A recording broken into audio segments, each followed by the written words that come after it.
So that is the, just to let you guys know that we are going to record this, and that way for anybody who needs to go back and reference. But of course, you have both Sarah and Julian that are here to help you, and of course I'm here to help you as well. So what we're going to talk about today, and in just a moment I'll bring up my screen. Well, first off, thank y'all for taking a moment amidst everything to meet with me. We're going to go through the process of adding teachers to your classrooms. In particular, we're going to talk today about those inclusion teachers and how we're going to attach them to their inclusion classrooms. Historically, they've pretty much been left out of Frontline. They haven't been able to access their kids, their classes, their rosters. So we're going to make that happen today. And then also it'll kind of give you an idea of when we're doing teacher change of record and things like that, how we're providing those accesses. So it gives you the ability to kind of go through some of those pieces. But with that, I also want to say that it's very important because these changes we make today can impact team reporting. So we want to make sure that when we're doing these, that we're paying attention, that we're really addressing whether or not that position needs to be reported in team reporting to the state before we make any wild changes. So with that, here comes Ms. Curtis. I'm going to bring up my screen and you guys will let me know. Excellent. Y'all able to see my screen now? Thumbs up. Awesome. All right. So first off, incredible job on the scheduling process, getting everything in place for this year. I worked a little bit, but the counselors at Carver and Indian Spring just need a huge round of applause for the work that they did, putting together a schedule basically as an entire redo in a matter of weeks. It was pretty amazing. They're still, like everybody, kind of leveling out and getting things in place. So this next step will kind of give you one more layer. I've talked with the special education department, and I'm going to work with Aaron Fanning. He's going to train the teachers on accessing Frontline, those inclusion teachers in particular that maybe haven't historically gone in and done much work in the platform. So our piece will just be getting them the appropriate access. So for everybody, we're going to work in the course sections entry point. So everybody is very used to this. Everybody is ready to be done with this, ready to have everything leveled.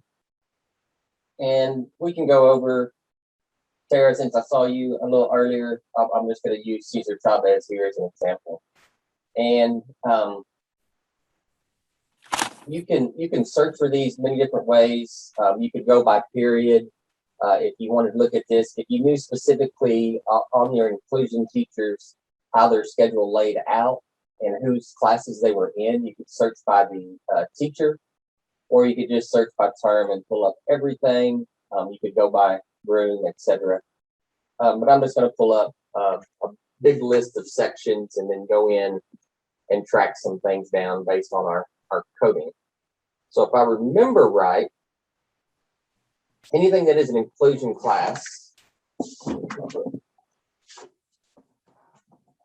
anything that is an inclusion class should have a 3 as a third digit. Is that correct? For our middle school courses. Let's see. So I'm actually going to do this.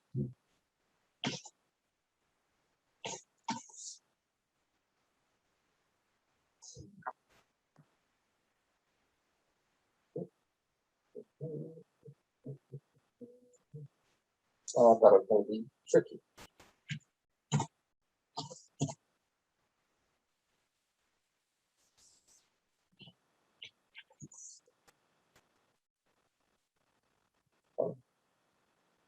All right, so here's some examples.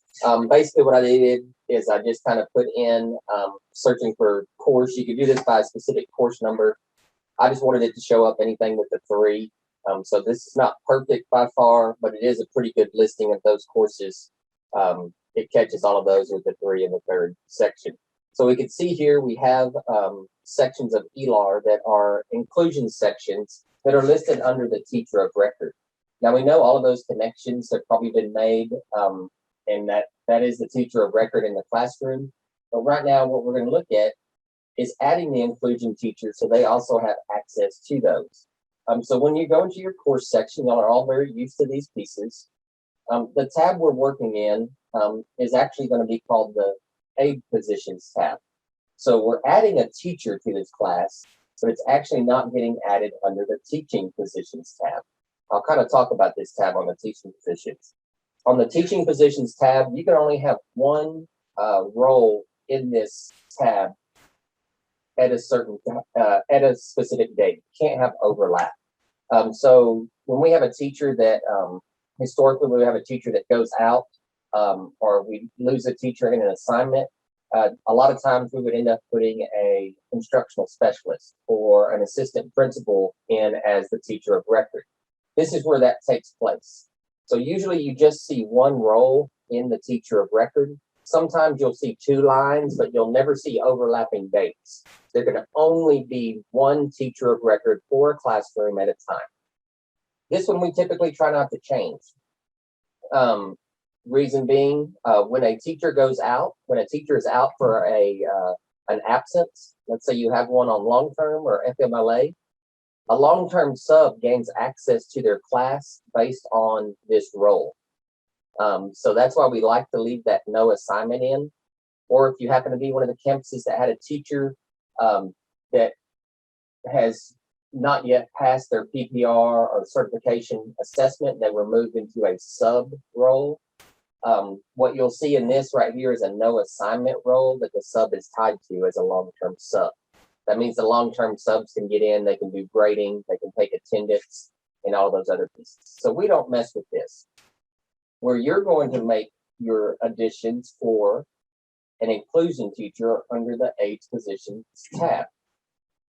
And you can see here, there's no additional teachers tied to this role.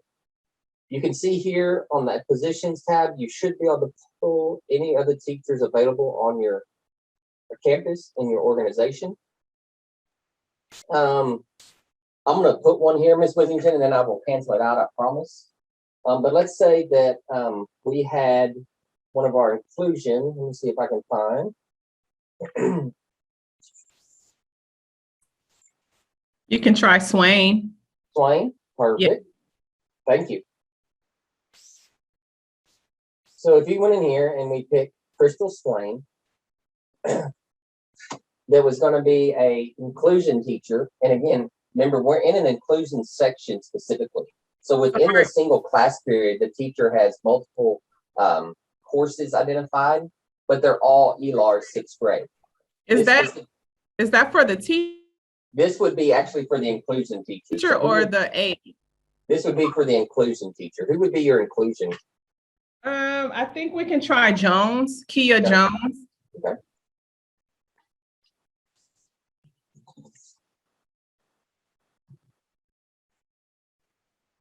So let's find Jones.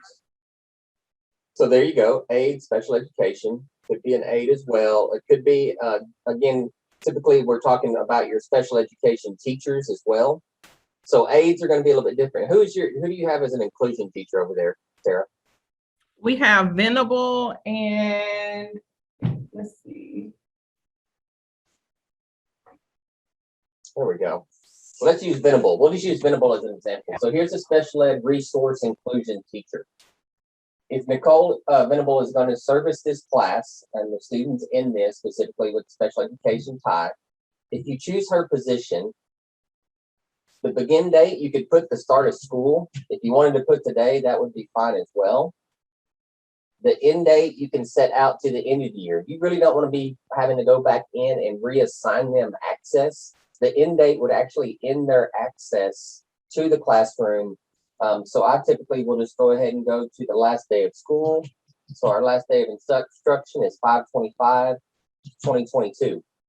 If you get one of these dates wrong when you're trying to add a position, you're going to get an error. And it just means that the dates are not falling within the instructional calendar, and you just have to make an adjustment. Then the one you have to do here is this team's role. Now, again, this is a special ed inclusion teacher, and that's the ones we're really focusing on. So the role is going to be the teacher role. And here's the really important piece. there's three things that we can place in here. We're not going to use the substitute teacher as much. We're typically using either assistant or support when we're adding roles in the system. Assistant teacher is a situation where you have like standard co-teach. You have regular ed students across the board.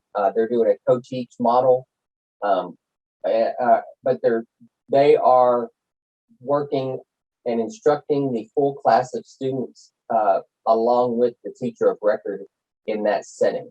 So the assistant teacher doesn't go with the inclusion teacher role. Support teacher deals with all of your special programs.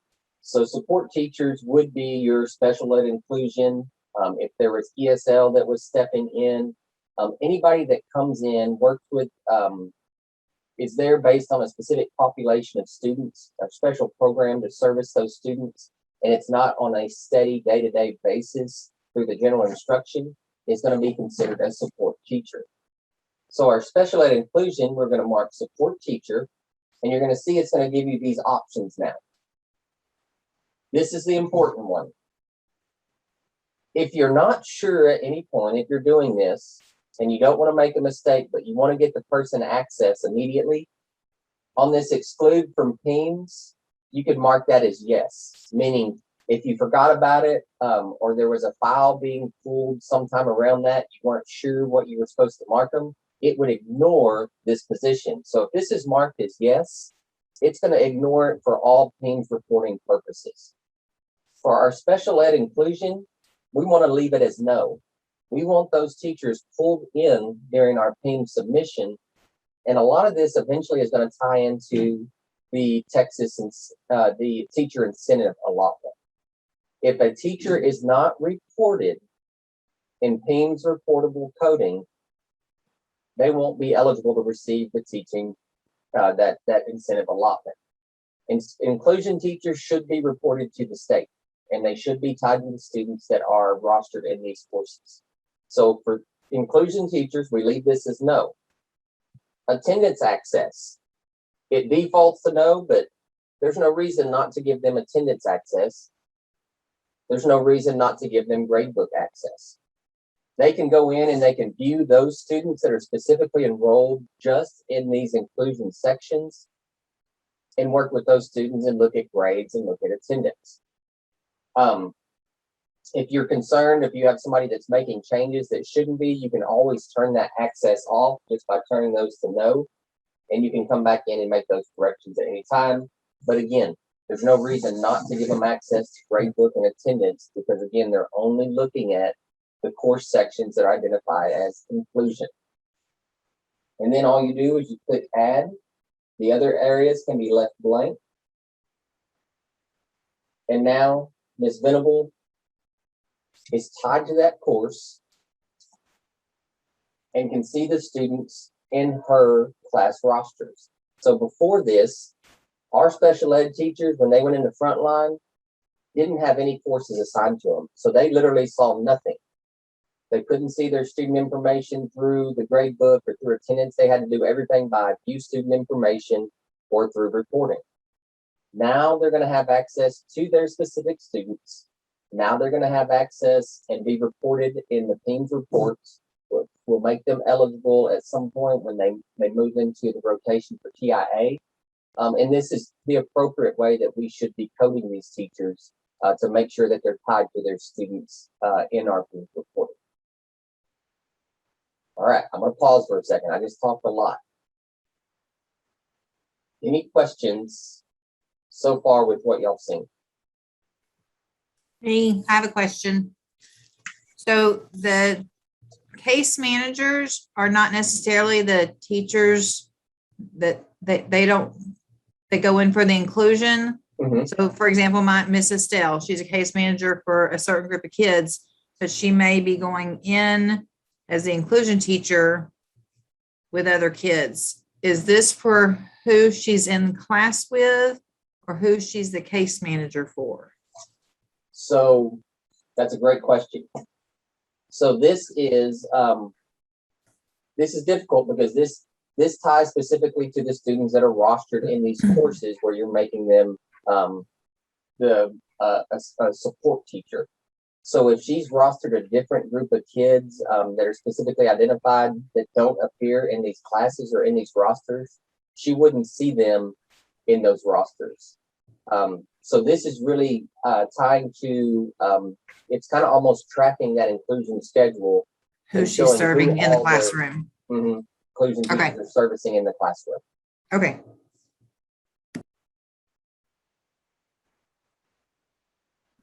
I have a question, and it kind of, I think, follows along those lines.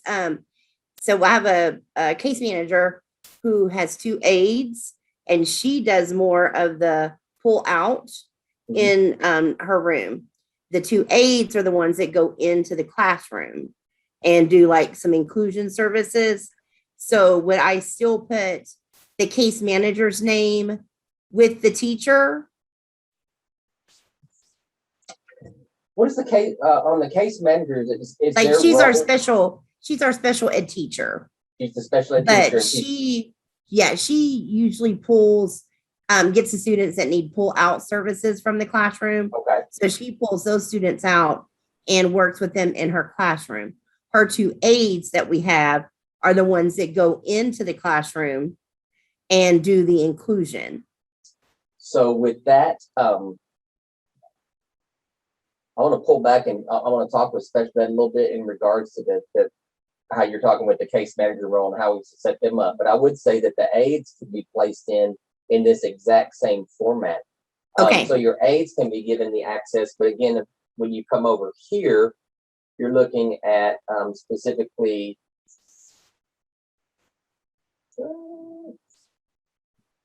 It is.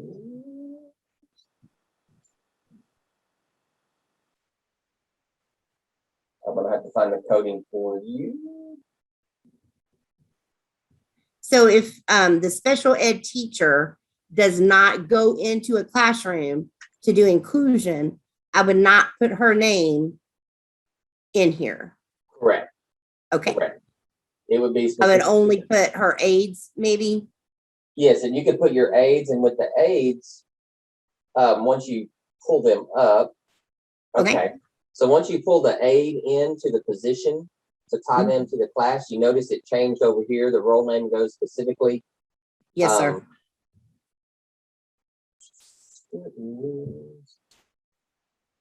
And I will have to get back on the pink roll piece. I don't know why I'm missing it. Educational aid. So they would be placed in as an educational aid. Okay. And you can leave this blank. This is where we put in our pre-K aides. But again, what's nice with this is you do have the option. You do your start and end date. If they start later in the year, you can make that, of course, their begin date for contract. But here again, the aides, we can report the aides, but you can give them access to the grading and attendance.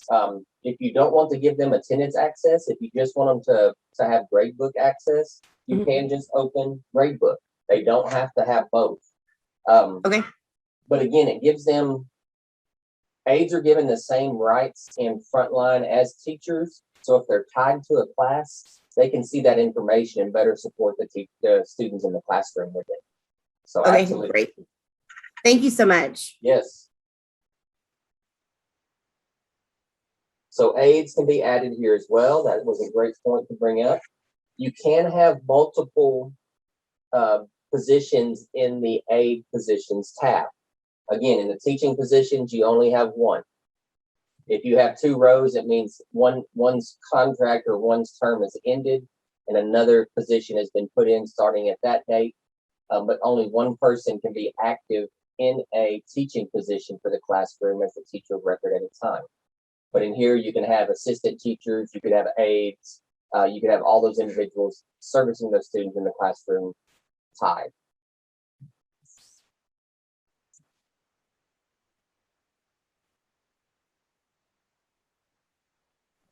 All right. Patrick, you may be getting to this, but are you going to there are other scenarios besides special ed where we would need to put a support teacher. Are you going to talk about those a little bit?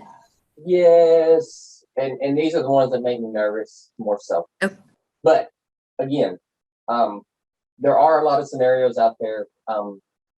There are a lot of things coming up right now. Y'all probably hear there are several teachers that, strictly again, those that are non-certified, they lose access to a role. I still ask you to contact us on those. Because if we have to change the teacher of record on the teaching positions tab, we really like to do that here centrally, so we have a track of that. That way, when it comes to our PIMS reporting, we know when to go back and change those. It's a delicate balance, so it's either your long-term sub can have access to frontline, or they have access to the third-party applications, and students are rostered into Canvas, Renaissance, and all those, but the sub doesn't have access to frontline.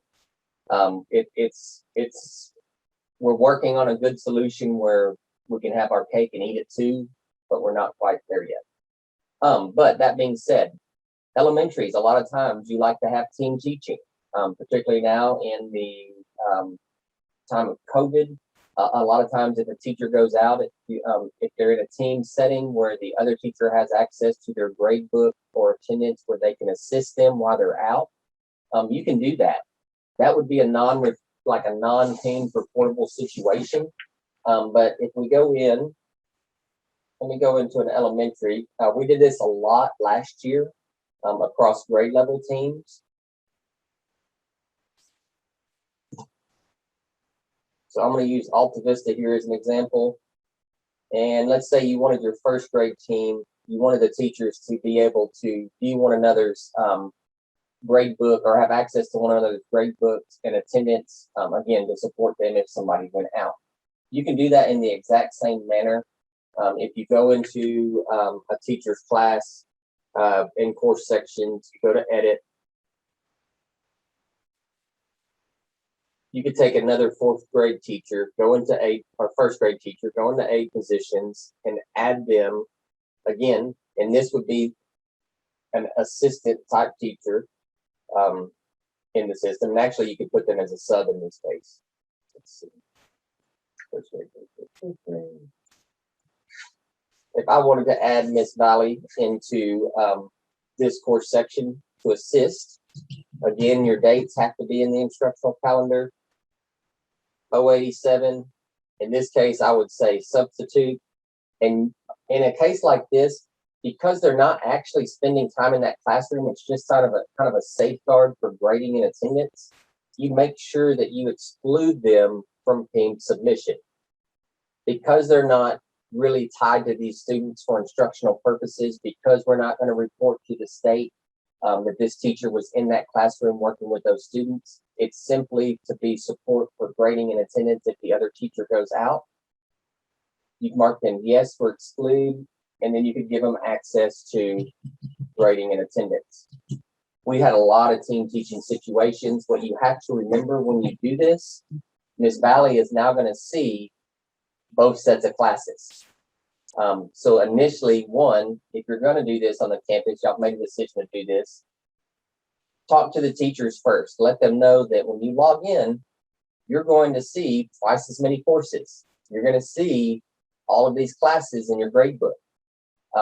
Because the only thing that really is different between the naming convention for the two classes based on what's in Frontline is the section number. So it can be very confusing. Now there's a workaround for that. Teachers have the ability in their grade book to name their classes with an alias.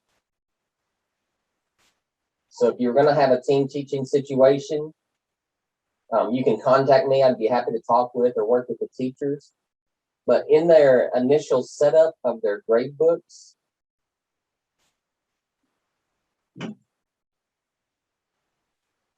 they have the ability to name it whatever they want. So they could name these by teacher name. If they don't like it to be 110 section 2 English grade 1, they can name it Valley English grade 1.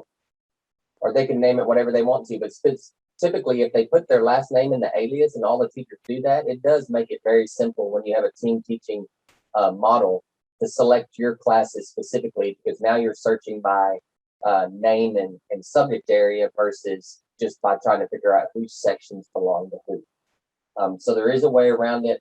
What I don't recommend here, if you do grade level pairings, don't put 4 teachers all in each other's classrooms, because again, the grade book, the attendance piece just becomes so overwhelming. It's just too much. And this is also one of those that you can do temporarily.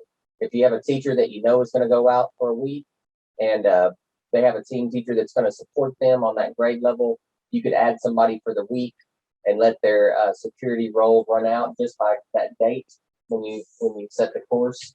And that way they would only look at it for the week. These can be added and deleted at any time throughout the course of the year, but it's not something that's fun to keep doing. So I always recommend you do only what you need, only what's necessary. And then if you ever have questions about whether or not they should be reported to teams, please call me. I'll be happy to walk through it with you. So that's kind of a Carver Indian Spring thing as well, kind of what we talked about doing. The first class I did that with, the teachers were immediately going, because now you're seeing 16 courses, so it was overwhelming. But again, those situations, you can add assistant teachers. You have co-teach or somebody that is going to take over the class for an extended period of time. You probably want to contact us and have us do the teacher change of record if that's still needed. But again, right now the focus is going to be getting all those inclusion teachers into their classes, getting those aides into those classrooms. Special education tends to be the focus because they do have aides not only that work with the inclusion, but I know typically in the base and cell classrooms as well. We need to get those aides in so they're reported to the state with that piece as well. We got some chats.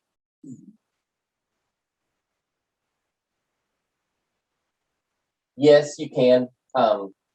You can continue to do the emails with Rita, and we can continue to make the changes. The special ed is a new one for all of us, so it's going to be difficult for y'all to send us your inclusion calendar and us to understand it because it's wild sometimes, especially at the secondary. Y'all may know a little bit better, but again, if y'all need support, I'm happy to jump in anytime on the computer and work through a few of those with you until you're comfortable. Again, I'd rather you take your time and ask more questions than just jump in and go after it. Here's another situation. Coaches, bands, classrooms where you have multiple teachers in the room, you have one designated as teacher of record. Yes. So I know band is a big one. You have the lead band director and you have the assistants. You can add those assistants in as assistant teacher. And again, you could add multiple assistant teachers in. You can go ahead and report those as well because they are in the classroom with the instruction. And of course, you'd want to give them grade book and attendance access. That way, anybody who's in the class can take the attendance and they're not, basically caught without if the lead band instructor is out. You can do the same with coaches. That's been another one. In a coach's situation, if you have some of the coordinator positions, ones that don't instruct in the classroom, you probably want to make them, you could add them as an assistant teacher, but you would want to exclude them from teams reporting. So you just kind of have to think about, is this for direct instruction or is this for access to grades and attendance? If it's not for direct instruction, then you should exclude it from teams. That's a great question, Ms. Cates. Can we add multiple aid positions to a section? Yes. You can add as many in the aids, aid positions tab as you want, again, to have access. And you can determine, again, if they have grading or attendance access or neither. It's all customizable and they can have different accesses to in the same sections. My name was used before the teacher was certified. Due to change.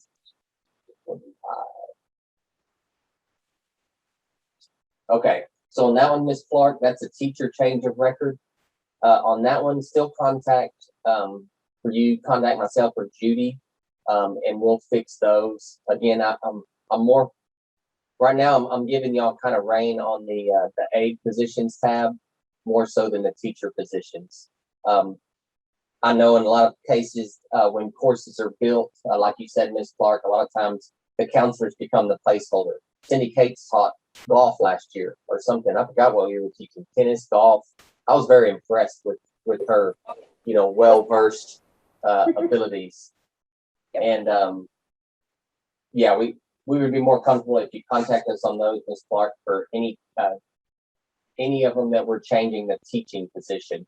Ultimately, we can go back and we'll put the teacher in based on their start date with certification.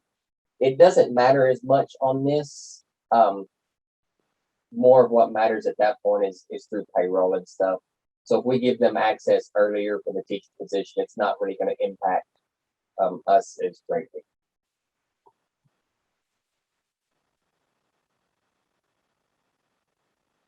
All right. Y'all can think of a lot of other situations as they come up, contact me, talk with Ms. Miller, talk to Ms. Help. We'll make sure we support you guys. If you want to continue to send us those changes, we'll continue to make them for you. I just wanted to show y'all and give you access because, again, inclusions are going to be a bear. Y'all can get them in there. And then, like I said, Ms. Fanning will be working with, Mr. Fanning will be working with those PLCs with the special education teachers to kind of walk them through frontline and show them what they have as access at that point. Patrick, is there a deadline when the special ed stuff needs to be Yesterday. in? No, I don't know. It's never been in, so I don't know how to put a deadline on something that's never been entered before. Of course, we know before Snapshot, before our data submission, it's really early November. This is something that I think here in the next couple of weeks as things begin, I don't want to say slow down. I know it's not slow down, but are a little less hectic. It's kind of one of those pieces that if you can work with your team and identify and begin coding those, and if they were done by the end of the first 6-week marking period, that would be amazing. It would be amazing. And is it fair to say your office doesn't need any documentation or anything when we mess around in this aid, as long as we don't mess around in the teacher position tab, we don't need to provide anything to you guys? That's correct. On the aid positions tab, I can go in and pull reports, and it's all auditable. So I can always see if I messed it up, typically what happens. But yeah, don't worry on that one. I'm basically, my whole thought in this whole process, I know historically maybe the access was at the campus and then they brought access back. I believe in y'all's professional judgment. Y'all are brought to do this role for a reason. When something doesn't feel right, if it doesn't feel right, just ask. I ask a lot of dumb questions in what I do because I'm like, that doesn't seem right.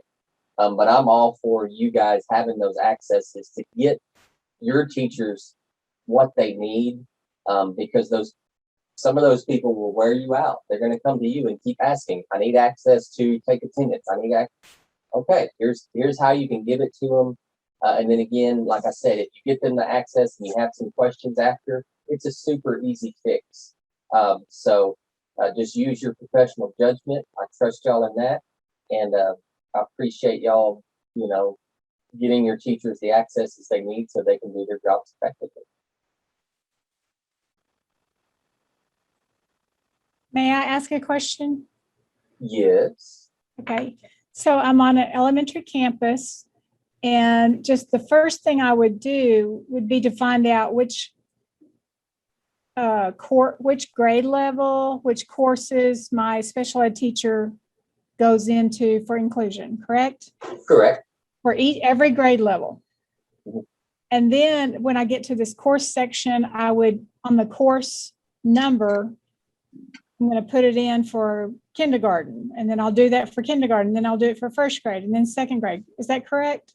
Yes, and again, all of your special ed are pretty much grouped with they have a different coding too, something 115, I believe. Is that correct? Yes. Okay, so again, there you can kind of search by your special ed, and see where they service. And, I know how difficult those schedules are to track and follow. So, if it's something that, you need your caseworker, your special ed teacher to sit down with you and go through, I just know if y'all tried to get it and then tried to give it to us, whew, it'd be really a mess by the time we looked at it. But yes, you're absolutely right, Ms. Hoffman. You're gonna get those, and then you'll go and do those individual sections, place that teacher in as a support teacher with all the accesses.